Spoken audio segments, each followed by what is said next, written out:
ये जो लोग आपको टहलते हुए और आराम करते हुए सामान चोरी करते हुए दिखा रहे हैं, ये कोई चोर लुटेरे नहीं है, बल्कि ये बांग्लादेश के आम लोग हैं। लेकिन जिस घर से ये सामान चुरा रहे हैं वो बिल्कुल भी आम घर नहीं है, बल्कि 5 अगस्त से पहले ये बांग्लादेश का सबसे हाई सिक्योरिटी वाली घर था। और वैसे सिक्योरिटी तो यहाँ अभी भी कम नहीं है, क्योंकि इस घर के बाहर आर्मी खड़ी है, वो भी टैंक लेकर। लेकिन बावजूद इसके लोग आराम से लूटपाट मचा रहे हैं। ये घर है बांग्लादेश की एक्स पीएम शेख हसीना का। लेकिन अब वो इस घर तो छोड़ो, इस देश में भी नहीं, और इसलिए यहाँ ये सब कुछ हो रहा है। कुल जमा बात यह है कि इस वक्त बांग्लादेश में कुछ वैसे ही हालात हैं जैसे कि आजादी की लड़ाई के वक्त थे। अब जिनको पता है वो सोच रहे हैं कि ये सब कुछ सिर्फ आरक्षण की वजह से हो रहा है, पर सवाल ये है कि क्या सिर्फ आरक्षण की आग में पूरा देश जल सकता है?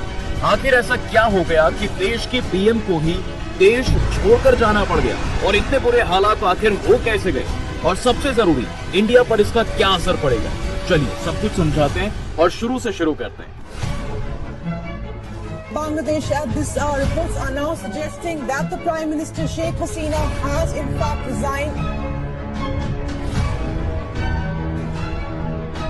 Bangladesh Prime Minister Sheikh Hasina has landed at the Hindon Air Force Base in Uttar Pradesh's Ghaziabad, near the national capital Delhi.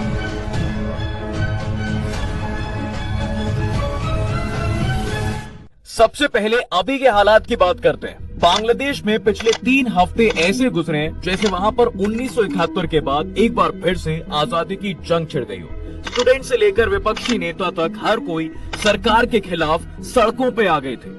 ये सब शुरू होता है रिजर्वेशन के खिलाफ, लेकिन फिर देखते देखते ये आंदोलन सरकार के खिलाफ हो गया, और अब बांग्लादेश की पीएम शेख हसीना और उनकी बहन शेख रेहाना आर्मी हेलीकॉप्टर से अपना चलता हुआ देश छोड़कर भारत पहुंच चुकी है, और यहाँ से उनका प्लान दिल्ली होते हुए लंदन रवाना होने का था। लेकिन यूके ने उन्हें पॉलिटिकल असाइलम देने से ही मना कर दिया। इधर स्टूडेंट्स और जनता सड़क पर उतर आई है, वो इसे अपनी जीत के जश्न के तौर पर मना रहे हैं। ढाका के तमाम मेन रास्तों, शाहबाद, जकराबाड़ी, धान मंडी और ग्रीन रोड, हर तरफ जश्न सुनाई दे रहा है। लोगों के हाथों में बांग्लादेश का राष्ट्रीय झंडा है। जगह जगह दीवारों और सड़कों पर ग्राफिटी बनाई जा रही है। स्टूडेंट्स के हाथ में पोस्टर और बैनर हैं। सड़कों पर लोग शेम ऑन शेख हसीना, शहीद का खून जाया नहीं जाएगा जैसे नारा लगा रहे हैं। लोग कह रहे हैं कि ऑटोक्रेट हसीना हैज गॉन। लोगों के लिए ये दूसरी आजादी का लम्हा है। हसीना की तानाशाही का खात्मा हुआ। ढाका से आने वाली तस्वीरों ने बांग्लादेश के लोगों को झकझोर कर रख दिया था, और आज वो दिन है साहब जब लोगों को लग रहा है कि उन्होंने फिर से खुद को आजाद कर लिया है। ये सारा बखेड़ा खड़ा कैसे हुआ? अब अभी के हालात तो आप समझ गए, लेकिन जितनी बड़ी ये आग है उसे देखकर बिल्कुल नहीं लगता कि ये 3 हफ्तों में लगी है। इसलिए पहले आपको वो मुद्दा समझाता हूँ जहाँ से ये सब शुरू हुआ। बांग्लादेश के इन हालातों का सेंटर है वहाँ का रिजर्वेशन सिस्टम। जी हाँ, दरअसल बांग्लादेश में गवर्नमेंट जॉब्स में 56% सीटें रिजर्व हैं, अलग अलग कैटेगरी के लोगों के लिए, जिसमें सबसे ज्यादा 30% सीटें 1971 की जंग में शामिल लोगों के घर वालों के लिए रिजर्व हैं। असल में 16 दिसंबर 1971 से पहले बांग्लादेश पाकिस्तान का हिस्सा था। उसको ईस्ट पाकिस्तान के नाम से जाना जाता था। वहाँ पर सरकार वेस्ट पाकिस्तान से चलती थी, यानी जो आज का पाकिस्तान है वहाँ से। इसके बाद 1950 के दशक में ईस्ट पाकिस्तान में भाषा आंदोलन शुरू हुआ। असल में पाकिस्तान सरकार उर्दू थोपना चाहती थी और यहाँ पर बांग्ला बोली जाती थी। इससे यहाँ के लोग नाराज थे और इसलिए उन्होंने इसका विरोध किया।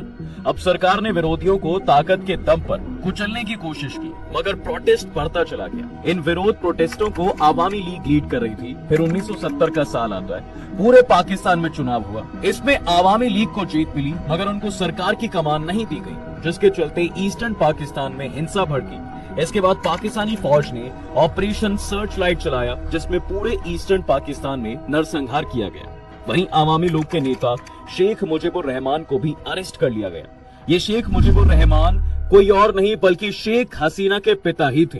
खैर, जब शेख मुजीबुर रहमान को अरेस्ट किया गया तो इसके बाद उनके साथियों ने मोर्चा संभाला। गुरिल्ला फौज मुक्ति वाहिनी की लीडरशिप में ये लड़ाई आगे चली।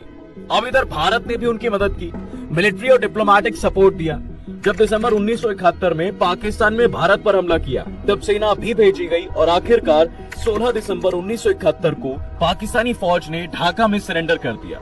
अब इस तरह ईस्टर्न पाकिस्तान को आजादी तो मिली, और इस नए मुल्क को बांग्लादेश के नाम से जाना गया। आजादी की इस लड़ाई में 2 धड़े थे। पहला धड़ा उन लोगों का था जिन्होंने मुक्ति वाहिनी के लिए काम किया। जंग के बाद उनको नायकों सा दर्जा मिला, उनके परिवार वालों को सरकारी नौकरियों में रिजर्वेशन मिला और हालिया प्रोटेस्ट की जड़ में यही रिजर्वेशन है। अब दूसरे धड़े में वो लोग थे जिन्होंने मुक्ति वाहिनी के बजाय पाक फौज का साथ दिया। यूं तो वे भी ईस्टर्न पाकिस्तान के ही रहने वाले लोग थे, मगर आजादी के खिलाफ थे। उनको रजाकार कहा जाता है। इसका मतलब होता है वॉलेंटियर, लेकिन बांग्लादेश में आप ज्यादातर लोग यही कहेंगे कि रजाकार माने देशद्रोही, क्योंकि अभी वाले प्रोटेस्ट में ये भी एक मुद्दा है। अब आपको बांग्लादेश का वो रिजर्वेशन सिस्टम भी समझा देता हूं जिसके चलते ये पूरा बवाल मचा है। इस सिस्टम में वॉर वेटरन्स के बाद महिलाओं और अंडर डेवलप इलाकों से आने वाले लोगों का नंबर आता है। दोनों के लिए 10-10% सीटें रिजर्व्ड हैं। तीसरे नंबर पर मूल निवासी आते हैं, उनके लिए 5% सीटें रिजर्व हैं। 1% सीटें विकलांग लोगों के लिए भी रिजर्व हैं। इस तरह टोटल आंकड़ा हुआ 56%, यानी सरकारी नौकरियों की 100 में से 56 सीटें पहले से ही रिजर्व्ड हैं।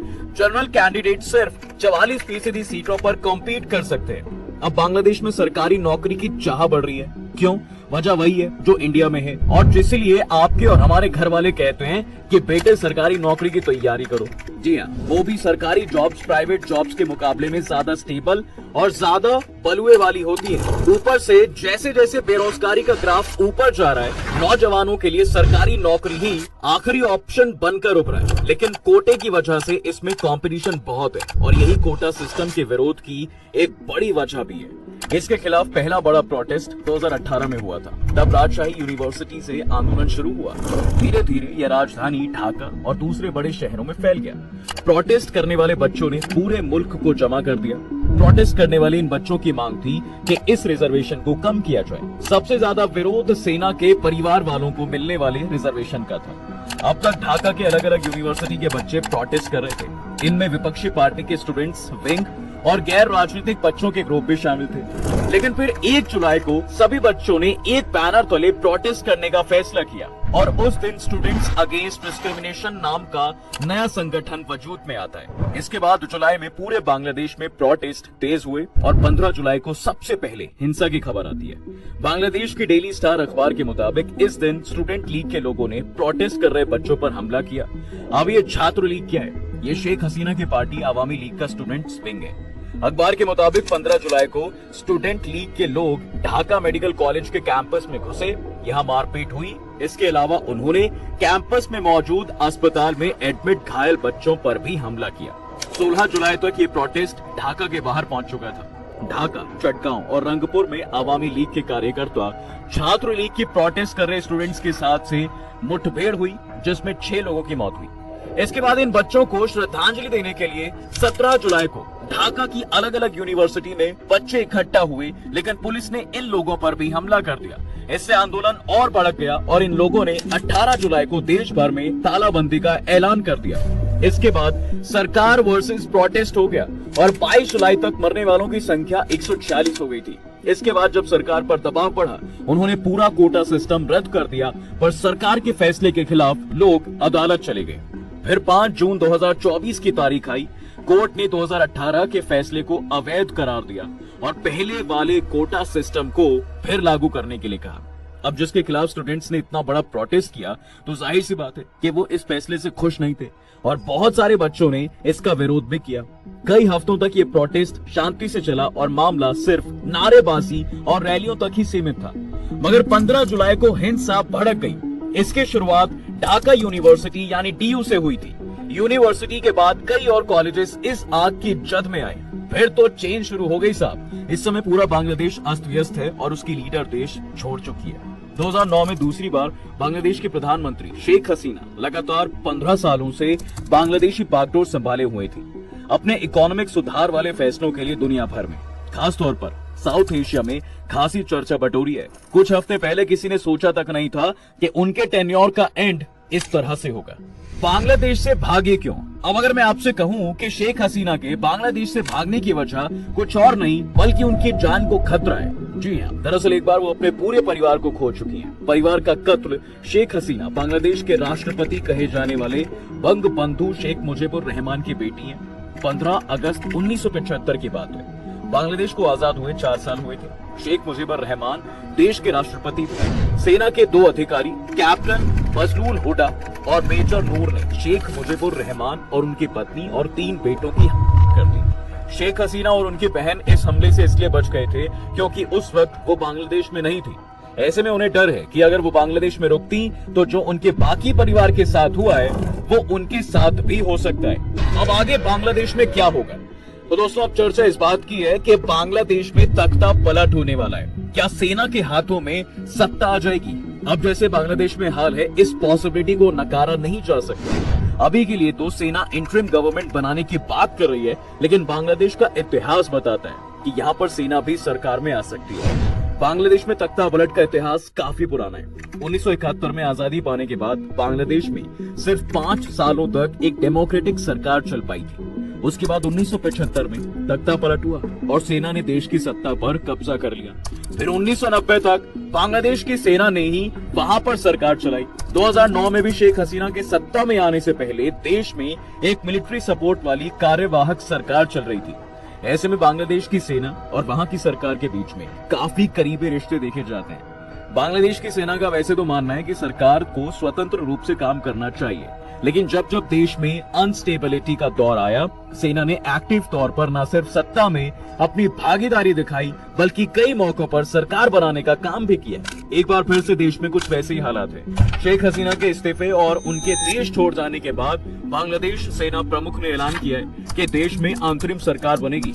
उन्होंने अपील की है कि जनता हिंसा ना करे और सेना पर भरोसा रखे। इमरजेंसी में बुलाई गई प्रेस कॉन्फ्रेंस में आर्मी जनरल वकार उस जमान ने कहा कि देश जिस नाजुक वक्त से गुजर रहा है, उन्होंने कमान अपने हाथ में ले ली है। हमारे कंट्रोल अब आर्मी के पास आ गया है। आर्मी जनरल ने कहा कि हमने सभी के साथ चर्चा की, प्रधानमंत्री ने इस्तीफा दे दिया है। देश में शांति और सिस्टम बनाए रखें, मुझ पर भरोसा करें। हम सब मिलकर काम करेंगे। हिंसा से कुछ हासिल नहीं होने वाला। हम मिलकर सभी मुद्दों को सुलझा सकते हैं। मैंने सेना और पुलिस को आदेश दिया है कि वो गोली ना चलाएं। हम आज रात तक सॉल्यूशन निकालने की कोशिश करेंगे। मैं अब जिम्मेदारी ले रहा हूँ। हम राष्ट्रपति के पास जाएंगे और देश का नेतृत्व करने के लिए एक अंतरिम सरकार बनाने के लिए कहेंगे। उन्होंने कहा कि स्थिति को जल्द से जल्द हालात को काबू में लाने के लिए सभी लोगों को सेना की मदद करनी पड़ेगी। इंडिया पर अब इसका क्या असर होगा? देखिए, अगर इंडिया की बात करें तो इस वक्त उसके पास 2 बड़ी जिम्मेदारियां हैं जिन्हें उसे संभालना है। पहला है इंडिया और बांग्लादेश के रिश्ते और दूसरा है पलायन। जी हाँ, इस तमाम बवाल के बीच बांग्लादेश से हिंदुओं के पश्चिम बंगाल पलायन करने की खबरें भी आ रही हैं। बांग्लादेश से हिंदू पश्चिम बंगाल के बनगांव, बशीराहाट, कूच बिहार, कृष्णानगर, दिनाजपुर, मालदा, मुर्शिदाबाद और जंगीपुर पलायन कर सकते हैं। इसे देखते हुए बॉर्डर पर सिक्योरिटी भी अब काफी टाइट कर दी गई है और इसके अलावा बीएसएफ चीफ दलजीत सिंह चौधरी भी पश्चिम बंगाल जा सकते हैं। अब आते हैं दोनों के रिश्तों पर। देखिए, शेख हसीना और पीएम मोदी के बीच रिश्ते कितने अच्छे हैं, इस बात का अंदाजा आप इस बात से लगा सकते हैं कि जब शेख हसीना को अपनी जान का खतरा अपने घर बांग्लादेश में लगा तो वो सीधा हेलीकॉप्टर में बैठकर इंडिया आ गई, जो कि दुनिया के लिहाज से बहुत अच्छी चीज है। लेकिन यहाँ दिक्कत एक ये है कि इस वक्त अगर इंडिया शेख हसीना के साथ खड़ा होता है तो वो एक तरीके से बांग्लादेश के खिलाफ खड़ा है और वहां पर जो नई सरकार बनेगी हम ऑटोमेटिकली उसके खिलाफ हो जाएंगे। ऐसे में हमारी जीडीपी पर इसका एक बड़ा असर देखने को मिल सकता है। और अगर हम शेख हसीना को ऐसे वक्त में छोड़ देते हैं तो फिर दुनिया के सामने इंडिया की एक नेगेटिव इमेज बनेगी। ये वक्त आने पर दोस्त को धोखा दे दिया। माने इस वक्त हम उस जगह पर खड़े हैं जहां हमारे आगे कुआं और पीछे खाई है और इसलिए इस मुद्दे पर पीएम मोदी ने एक्सटर्नल अफेयर मिनिस्टर जयशंकर के साथ तमाम बड़े अधिकारियों की एक मीटिंग की है, जिसमें बांग्लादेश के साथ आगे किस तरह के कदम उठाने उस पर बात की गई है। वैसे आपके हिसाब से इंडिया को इस वक्त शेख हसीना को अपने देश में रखना सही भी रहेगा या नहीं? हमें कमेंट करके जरूर बताएं। वीडियो अगर पसंद आई हो तो इसे लाइक